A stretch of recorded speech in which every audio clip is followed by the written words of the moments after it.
मुंशी प्रेमचंद्र जी एक छोटी सी कहानी लिखते हैं और वो कहानी लिखते हैं कि एक लड़की थी, उसका विवाह हुआ। उसका पति बहुत अच्छा था, सुंदर शरीर वाला, हट्टा कट्टा। वो दोनों पति पत्नी प्रेम से रहते थे। एक दिन क्या हुआ कि कोई उसके पति को नौकरी देने के बहाने ले गया और वो 7 समुंदर पार उसके पति को बेच दिया। वो अंग्रेजों का अच्छा, मुंशी प्रेमचंद्र के जमाने में अंग्रेजों का ही राज्य था। मुंशी प्रेमचंद्र जब हुए उस समय अंग्रेजों का शासन था। तो मुंशी प्रेमचंद्र जी सत्य घटनाओं पर आधारित कहानियां और काव्य लिखा करते थे।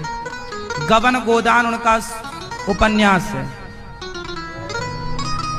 उनके साहित्य में कहानी उन्होंने लिखी,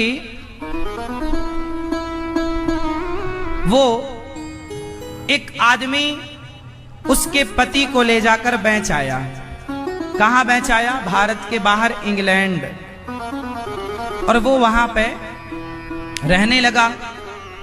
अब भारत से ना कुछ लोग, पहले के जमाने में क्या था, भारत से कुछ लोग नाव में भर के, बड़ी बड़ी जो नाव थी उनमें भर के मजदूरी के लिए लंदन जाया करते थे, बिक जाते थे कुछ पैसों में सारी जिंदगी के लिए। वहां उनके साथ शोषण होता था। तो ये जो एक लड़की स्त्री थी,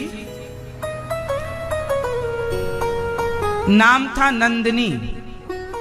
नंदिनी का पति बिक गया, अब वो चला गया। अब ये अपने पति को ढूंढे पर मिले ही ना। बहुत कोशिश करी तो दुर्भाग्य देखिए या संयोग कहिए, इस नंदिनी को भी वही आदमी मिल गया जिसने उसके पति को बेचा था। तो उसने बोला कि मुझे पता है कि तेरा पति कहाँ है। तेरा पति 7 समुंदर पार इंग्लैंड में है, तू जाएगी मिलने? हाँ हाँ। तो उसने अंग्रेजों से पैसे ले लिए और अंग्रेजों के हाथ नंदिनी को बेच दिया। अच्छा, वो तो जा रही थी पति से मिलने, पर उसे ये नहीं पता था कि मुझे भी बेच दिया इसने। अच्छा, वो नाव में बैठ के चली। 15-20 दिन, महीना, जो भी रास्ते में टाइम लगा, पहुंची तो संयोग से उसे उसका पति वहां पर वो काम करता था, मजदूरी। जो भी लोग आते थे वो उनको उतारा करता था। तो ये नंदिनी भी पहुंच गई। नंदिनी ने देखा कि सामने इसका पति वहां पे मजदूरी करता था। खड़ा हो गया, पति को देखा। वर्षों बाद आज अपनी पत्नी से मिला वो पुरुष, और नंदिनी ने देखा। अब वो पुरुष बोला नंदिनी से कि तुम यहां कैसे आ गई? गौरा, वो अपनी पत्नी को बोला करता था प्यार से, गौरा गौरा तुम यहां कैसे आ गई? गौरा ने कहा मैं आपको खोजते खोजते आई हूं। उसने कहा तुम गलत आ गई, अब यहां से कभी लौट नहीं सकती हो, तुम्हें बेच दिया गया है। गौरा ने कहा कोई बात नहीं, मुझे आप मिल गए, पति मिल गया, और क्या चाहिए। ले गए अपने पास। अच्छा, जो उस आदमी का मालिक था वो एक अंग्रेज था। उस अंग्रेज ने गौरा को देखा तो गौरा बड़ी सुंदर थी। उसने बोला कि आज रात को इसे मेरे पास भेज देना। तो वो आदमी बोला साहब ये मेरी पत्नी है। उसने कहा कोई भी हो भेज देना। अब चूंकि ये बिके हुए थे, उसने खरीद रखा था। 8 बजे रात को वो अंग्रेज बड़ा शराब के नशे में था। फिर बुलाया, क्यों तू अपनी पत्नी को भेज नहीं रहा? भेज। अब ये दौड़ा दौड़ा गया, हुजूर क्षमा करो वो मेरी पत्नी है, उसे छोड़ दो महाराज। अंग्रेज के चरणों में गिर पड़ा। उसने मारना शुरू किया। इतने हंटर बजाए कि इसकी चमड़ी फट गई। पति को चिल्लाता कराहता देख गौरा दौड़ी दौड़ी गई। अंग्रेज को देखा, तुम बड़े निर्दयी हो, तुम्हें जरा भी दया नहीं आई? क्या तुम्हारी मां के अंदर दया नहीं थी? जैसे ही उस अंग्रेज को उस गौरा ने मां की याद दिलाई तो वो मां,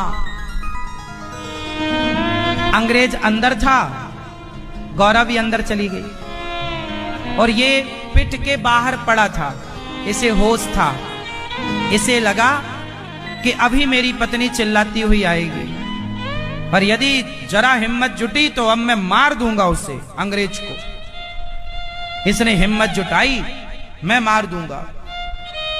पर ना तो चिल्लाने की आवाज आई गौरा की, ना तो वो दौड़ी दौड़ी आई। तो उस गौरा के पति को ये लगा कि लगता है मेरी पत्नी ने राजी मर्जी से अंग्रेज की दास्ता स्वीकार कर ली।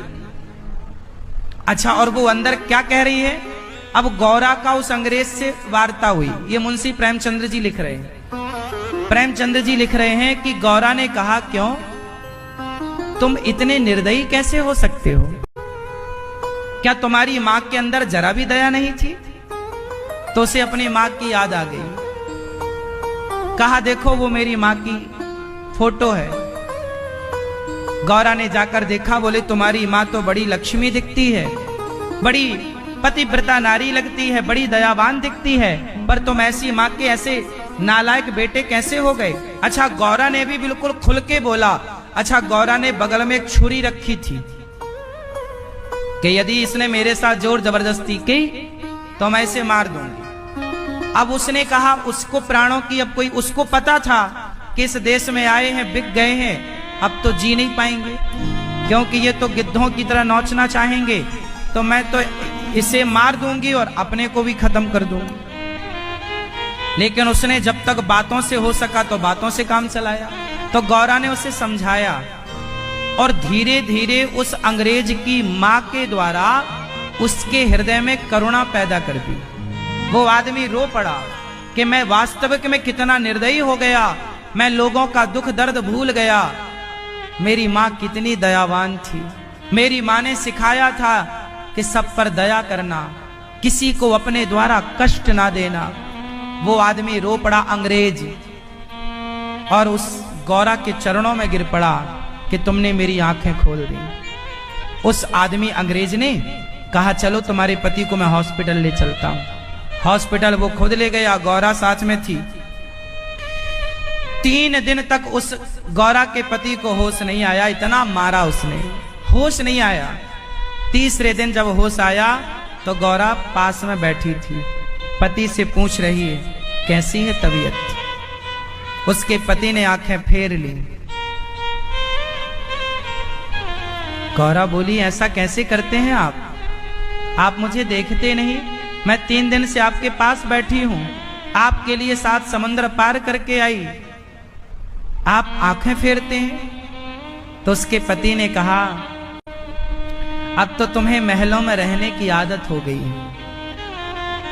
अच्छा, उसे क्या लगा था जब वो बेहोश होने के पहले, उसे क्या लगा था कि ये उस अंग्रेज के पास से या उसे मार के आ जाएगी या तो अपनी लाज बचाती आएगी, पर वो आई नहीं, ना कोई आवाज आई। तो इसने तो ये गलतफहमी, देखो रिश्ते कैसे टूटते हैं, इसने गलतफहमी पाल ली कि मेरी पत्नी ने सहर्ष अंग्रेज की दास्ता को स्वीकार कर लिया। इसके अंदर तो आ गई गलतफहमी, पर ये वो ना जान पाया कि इसकी पत्नी ने उस अंग्रेज का तो हृदय ही परिवर्तित कर दिया था।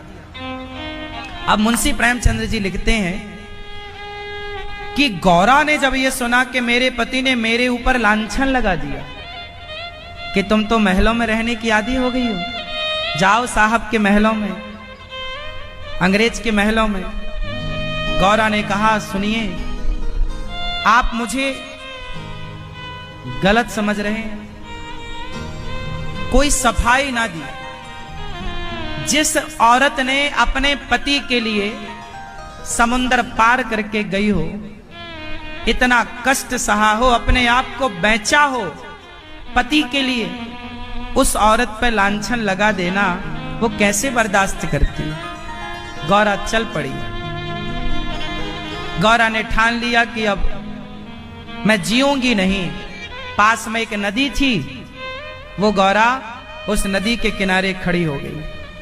सोची कि अब तो मर जाना अच्छा है। वो छलांग लगाने ही वाली थी कि तब तक पीछे से आवाज आई, गौरा गौरा। पलट कर देखा तो लड़खड़ाता उसका पति था। पति तो था पर लांछन तो लगा ही चुका। तो गौरा ने कहा कि अब मिलन ना होगा। वो छलांग लगाती है नदी में, और जब उसने छलांग लगाया तो उसके पति ने भी छलांग लगा दी। ये बहुत बड़ा तैराक था, तैरना जानता था। इसने छलांग लगाई कि मैं अपनी पत्नी को बचाऊंगा, लेकिन दुर्भाग्य देखिए कि दोनों की लाश किनारे आ गई। मुंशी प्रेमचंद्र जी ये कथा लिखकर यहीं पूरी करते, दोनों मर गए। ये कथा मुंशी प्रेमचंद्र जी ने क्या सिखाने और क्या समझाने के लिए लिखी? मुंशी प्रेमचंद्र जी कहते हैं कि रिश्तों में संदेह ना हो। उसके पति को एक बार पूछ लेना था ना अपनी पत्नी से कि तुम क्या कर रही थी उसके पास। वो बताती कि मैंने उसके मन को ही बदल दिया, लेकिन पूछा नहीं, सीधा उसके चरित्र पर उंगली खड़ी कर दी। और एक नारी जो पवित्र हो, भला वो ये कैसे बर्दाश्त करती? इसलिए मैं आप सबसे कहता हूं, कभी भी अपनी पत्नी के चरित्र पर उंगली मत उठाओ। पुरुषों की ये सामान्य सी घिसी पिटी आदत होती है कि जरा सी लड़ाई झगड़ा होती है तो वो अपनी पत्नी के चरित्र पर उंगली उठा देता है कि तुम्हारा तो चरित्र ही ऐसा है, तुम तो ऐसे ही हो। ये बात पुरुषों को समझनी चाहिए।